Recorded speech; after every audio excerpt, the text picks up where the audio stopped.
this has the chance to be one of the not only just best books in general, period, right? In terms of that's going to be taking place and going in the future, but this could actually make for a classic. I use that term very, specific, right? I don't try to just apply that to anything. And credit to, I believe Chip is the writer, Chip Zdarsky, if I'm not mistaken. Yeah, he is.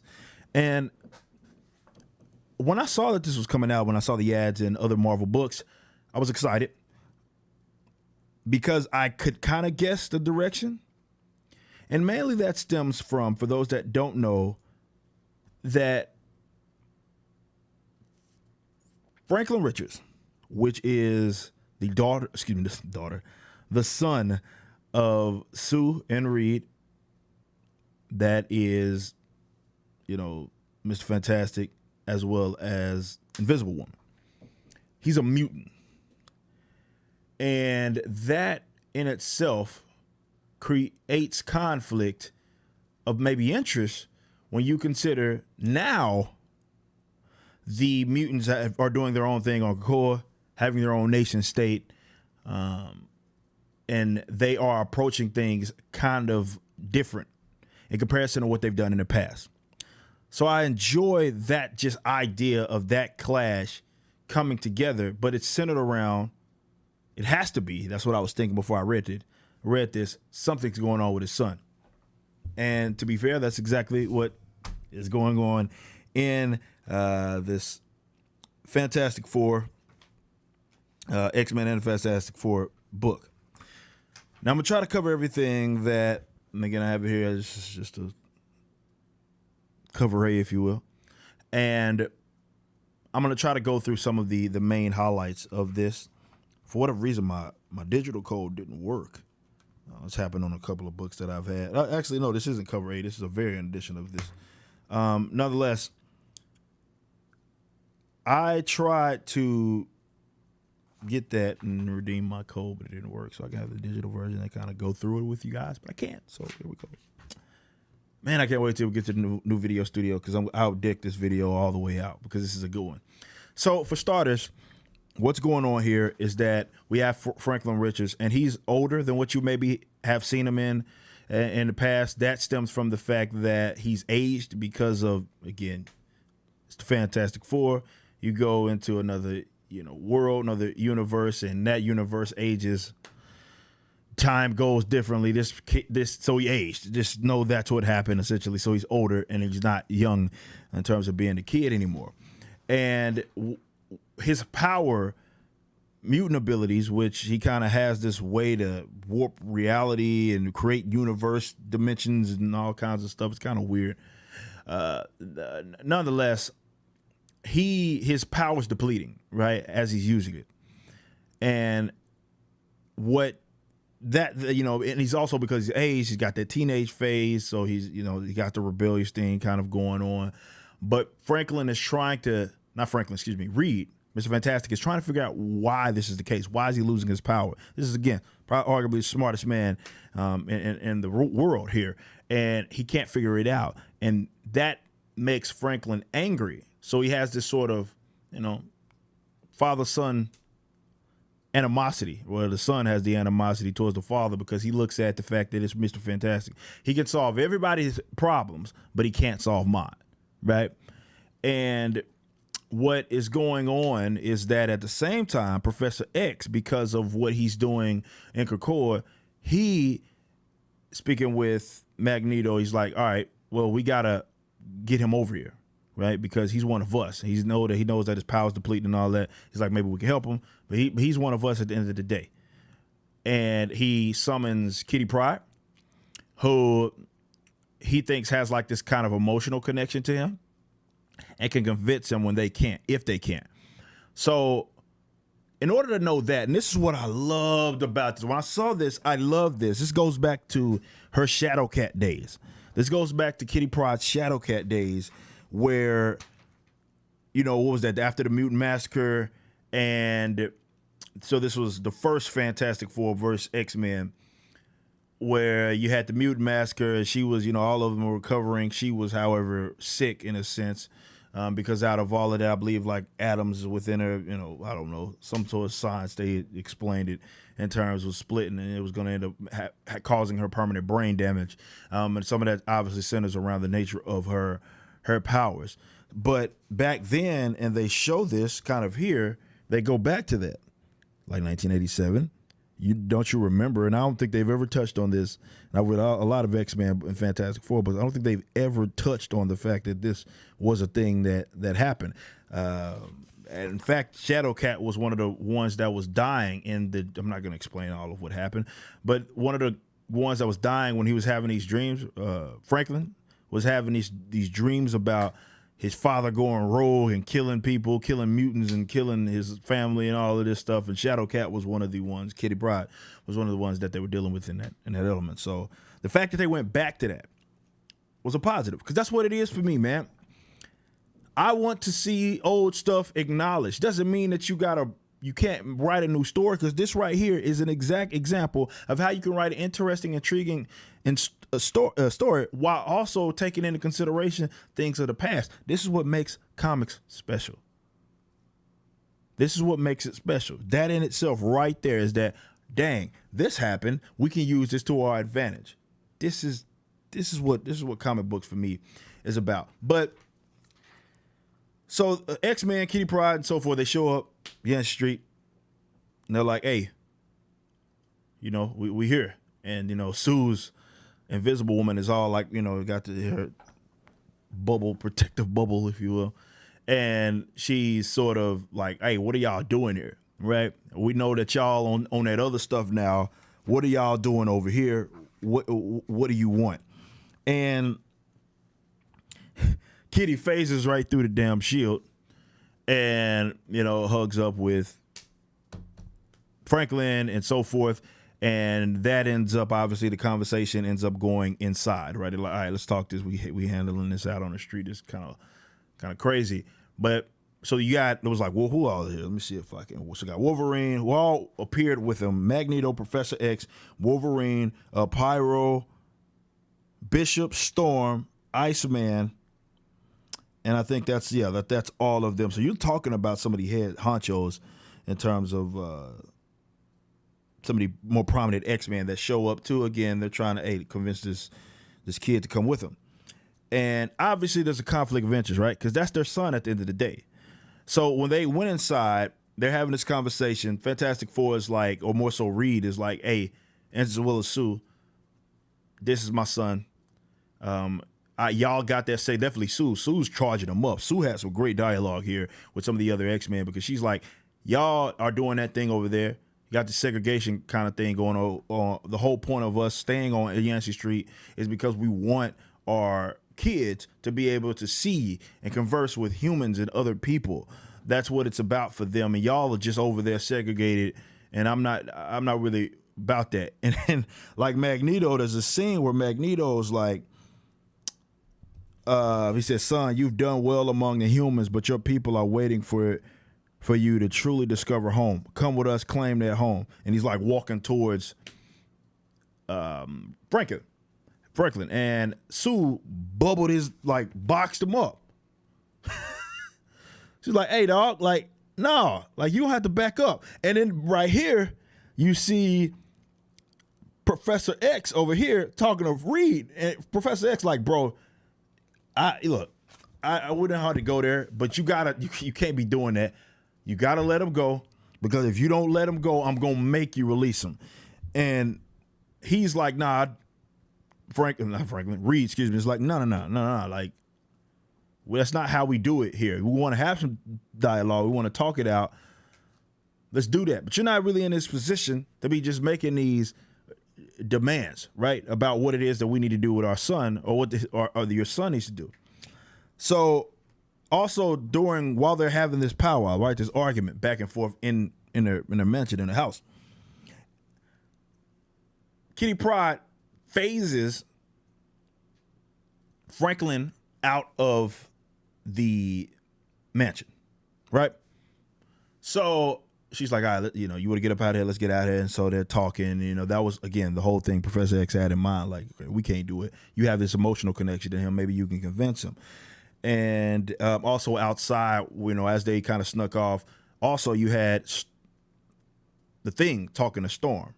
And he's like, you know, again, these guys have teamed up. They know each other. They have a history. It's not like they hate each other. So Thing's trying to talk to Storm. And she's like, all right, man, what you think, Storm? You think this is good? And Storm's like, yeah, you know, millions died before and have millions of mutants just because folks, humans, have an issue with us as mutants. So this is the best for us and our kind of people. And she brings up Genosha. And the Thing's like, I think that's the last thing. You're not really convincing me. It seems like that's the least safe place for him to be is another Genosha. And the cool thing about that, it seems like what I'm picking up as I'm reading this, right, is that Chip,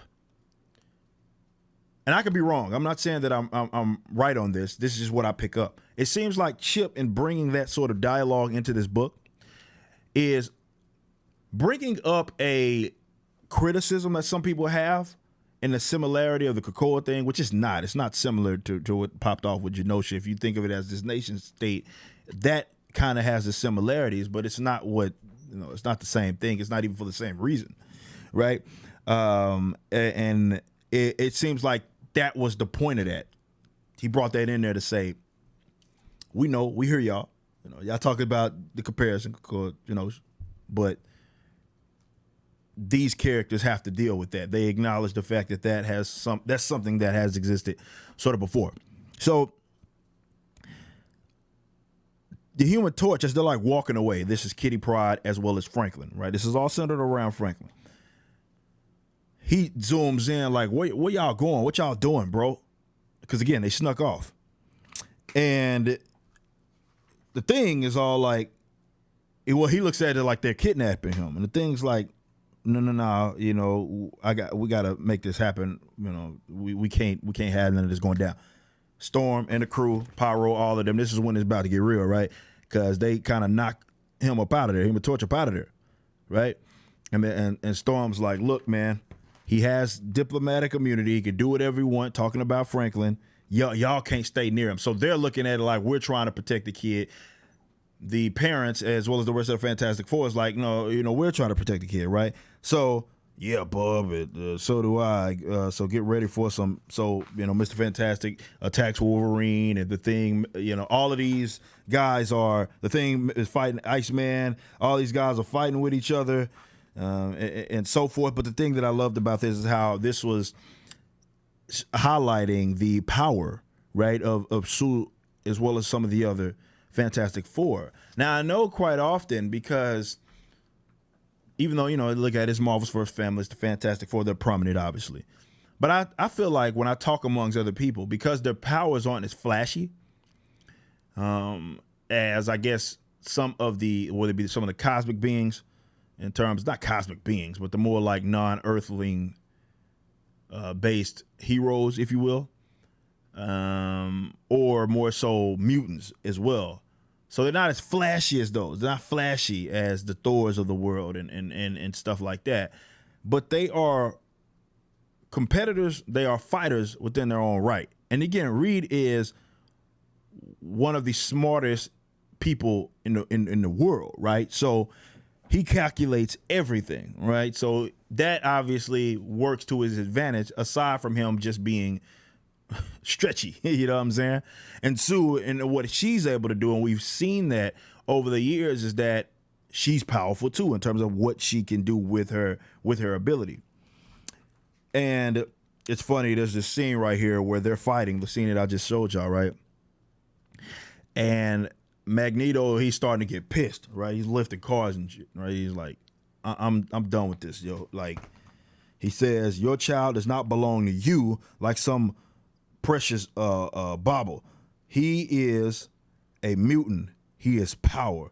And Professor X, I know there's a slight change in Professor X's attitude, but he's still the same Professor X. And in fact, he acknowledges sort of that. He's like, Eric is being blunt, but we are the next step in evolution, and we're finally embracing it. We can't control how others feel. We need to do what's right for us and the world, which we still protect. But our main priority of protection is all of mutant kind. So what he's saying is like, it's not that I don't care about humans. It's not that I don't want to protect other people. And I mean, he's been acknowledging that in some of the X-Men and X-Force books. What he's saying is that this is one of my better videos in terms of me explaining the book. I just wish I could do one of my long form videos and show you guys this. But again, we're not in the creative capacity yet. Oh, not yet. It's more so we're not in it now. We've been in it before, but we're not in it now because we're going to be moving in a couple of weeks. Actually, not in a couple of weeks. Next week, end of next week. So this, like, he still cares about Professor X, that is, about protecting humans and so forth. What he's saying is that now I prioritize first mutant kind. So let me protect. I still care about y'all and all of that. The attitude is that he recognizes that now. It's less of. It's not still the. Again, he hasn't moved away from the. Okay, I want to protect mutants. Humans and so forth. He just moved beyond the kumbaya. Like y'all always, we just got to be like that. He's over that. He's like, look, I care about y'all. I still love y'all, but I'm prioritizing my own kind because I've seen what you guys do, man, like what you guys do to us. And because of that approach, I've been risking the millions of lives of other mutants, right? I'm not doing that anymore. So even here, he started trying to de-escalate the situation when Magneto is about to go off. We know how powerful he is. He says, Eric, let's not escalate. It's funny because Sue's like, nah, like, so in a sense, it's more modern sense. He's like, all right, bro, we don't want this. We don't want this escalation. And Sue's like, nah, bro, I want all of that smoke because I want you to understand that. And she says, no, let's just escalate it. Let's go wherever it needs to go so to stay away from her family. So again, it's less of a dynamic in regards to team versus team. It's less about that. It's more about, it's a little more complicated because we're talking about their son, right? And daughter actually comes into play in a little bit too. But that's more of what we're talking about here, right? So it's a different dynamic than, all right, this is our clique versus yours. This is like, well, no, this is my son. And it's this different level of care that they're handling. And you're seeing the motherly and the fatherly approach. And that really is being captured very well throughout this book. Anyway, now Reed, again, smartest man, and he's actually one of the first ones to say this like in the book. I haven't really even taken this into consideration because I've been too fixated on what they're doing and just having this nation state and how they're going about it. But Reed puts two and two together. He's like, look, bro, and this is what I love. Again, this book captures the attitude, essence of all of the characters that are here, and that's what I love so much about it, along with the continuity situation as far as them going back to old stuff and all of that and kind of piggybacking on the events that have happened in previous books and previous events just in general. But he is putting two together. He's like, all right, my son's aged. In a couple of years, he's going to be of age. So he can do this on his own. He can make the decision if he wanted to go with y'all over to the core. He could do that. He can do that. He can make the decision on his own. And he let him do it. Like he says, my son is almost a man. In a couple of years, he surely visit Krakoa on his own, maybe even for good. But you've got a timetable, and that's why I'm suspicious. So he's looking at it like something is up y'all's sleeve, because why are you coming now? You know what I mean? Like, why are you rushing this in terms of like, oh, we got to get all the mutants there now. And even Professor X talks about how the vast majority of the mutants throughout the world are on Krakoa, living in paradise. So it's like, okay, I get that. But what's the rush here? Is it just because you care about mutants, or do you have something up your sleeve? And that's what Reed Richards, I don't know why I keep saying one is the other. It's like, again, using his mind, which is what he does. He thinks steps ahead. That's his advantage. He's like putting two and two together. Now, Reed also, Also, Franklin, during all of this situation, right? Franklin, as you can see up top, Franklin he tries to sprint through one of the portals. Now, for those that have been following the X-Men, there's like these Krakoan portals that are all around the world in which mutants can walk through and walk back, right? They can walk through, they can go through the nation state, and only people that are mutants can walk through them, walk through the portals, right? That's what they're dealing with now.